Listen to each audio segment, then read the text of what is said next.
All right, today we're diving into what has to be one of the greatest comeback stories in art history, the rebirth of Western theater. It's an incredible story about how an entire art form basically vanished for hundreds of years, only to pop up again in the most unlikely place you could possibly imagine.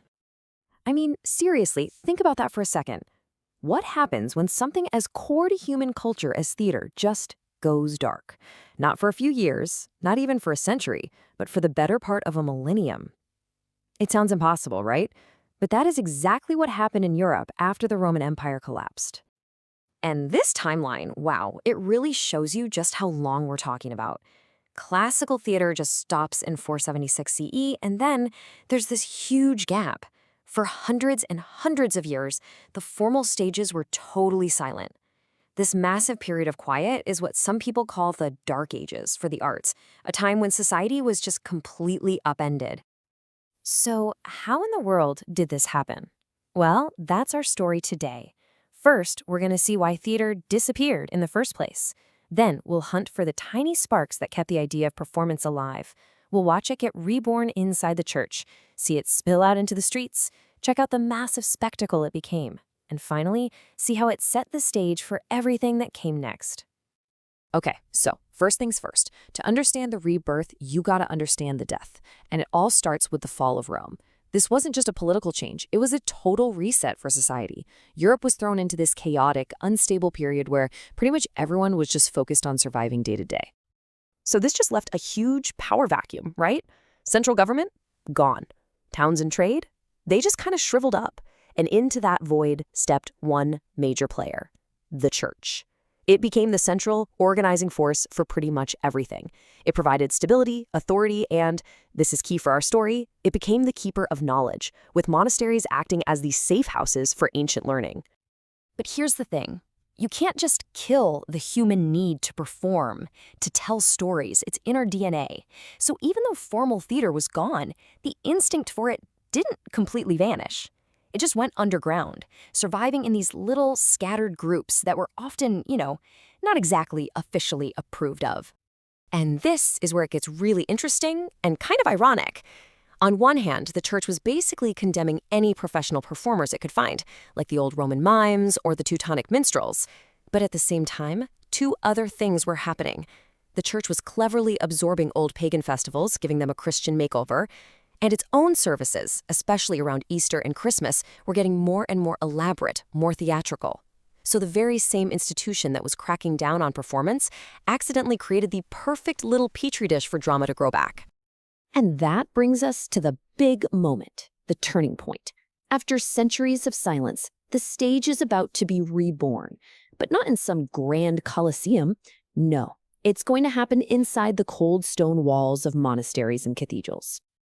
This is it. This is the tiny spark that would eventually become a bonfire. Hum sici. It's just four little words in Latin, a simple call-and-response chant sung by monks during Easter service. But think about what's happening here. You've got character, you've got dialogue, you've got dramatic action. It's a mini play. And from this one tiny seed, a whole new kind of theater was about to grow. And get this, almost right away, we have this incredible, totally unexpected figure emerge: Roswitha, a nun in 10th century Germany. She's reading these old Roman comedies and basically says, hey, I can do this, but make it holy. She wrote 6 plays with religious themes, making her the first known female playwright and the first Western dramatist we can actually name since the fall of Rome. What an absolute pioneer. So, this first phase of new theater, we call it liturgical drama. You got to think of it as basically a living, breathing visual aid for the church service.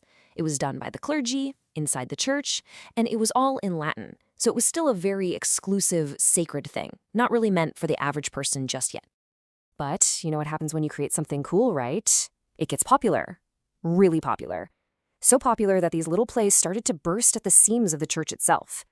And as society got more stable and towns started growing again, drama began its big move from the altar out into the town square. So what was pushing this change? Well, it's all about a new power player on the scene: the trade guilds.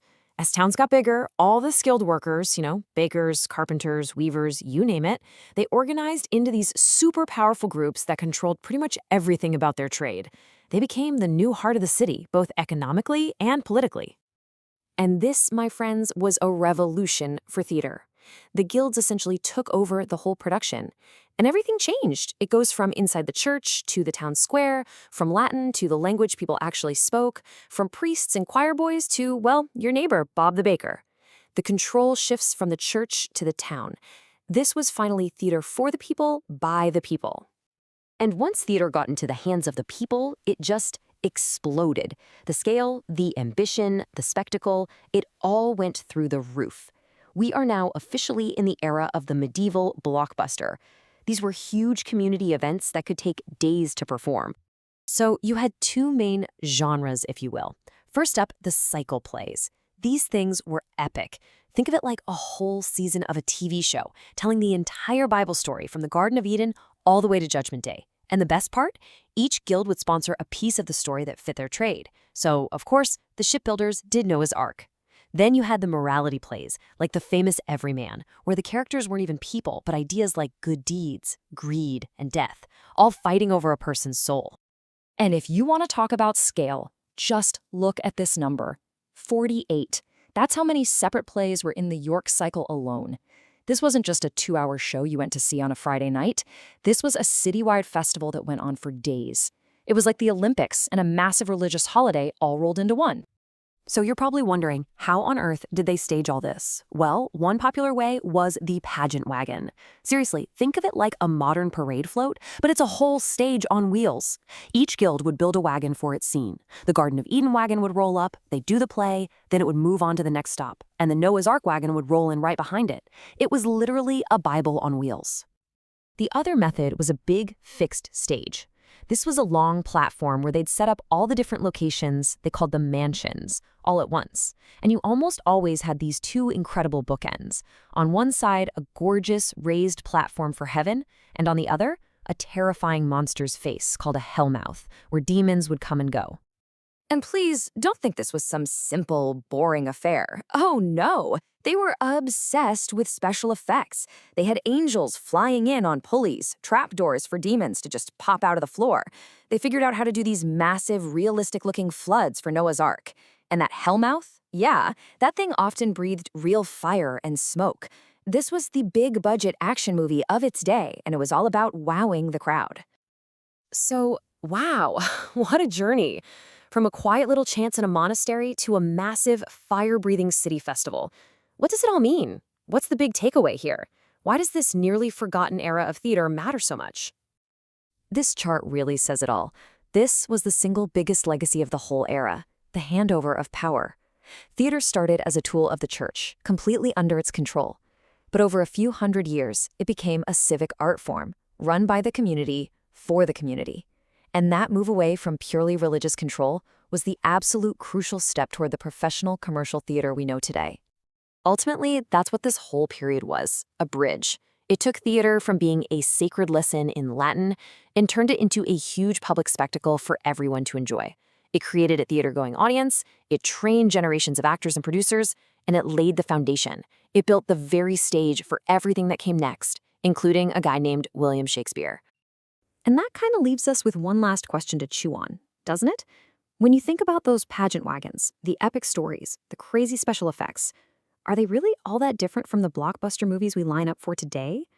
The technology has changed, for sure. But that fundamental human desire to see a huge, spectacular story come to life? Well, it seems like that's been with us all along.